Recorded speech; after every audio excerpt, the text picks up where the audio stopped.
Good day everyone. So ang topic natin is tungkol sa coterminal, complementary, and supplementary.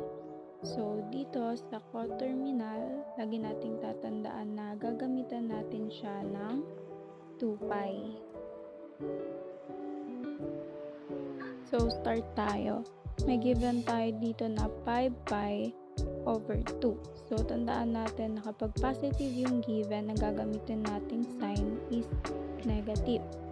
So, sa coterminal, ang gagawin natin dyan ay pagmumultiply natin yung 2π times yung 2. So, minus 1 lang sa 5π, kaya ang magiging sagot natin dito is pi over 2.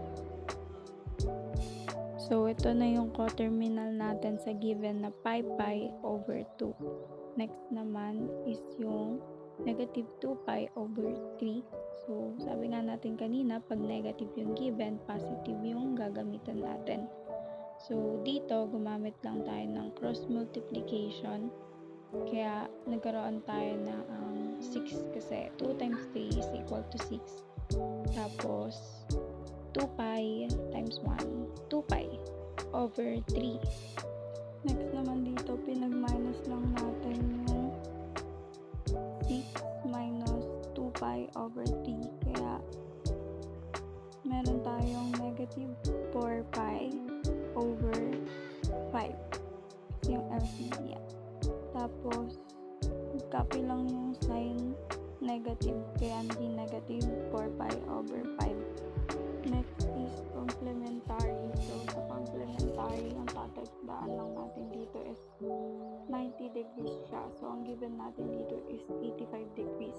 Para makuha natin yung degrees natin dito, pag ma-minus lang natin yung 85 degrees sa 90 degrees. So, meron tayong 5 degrees.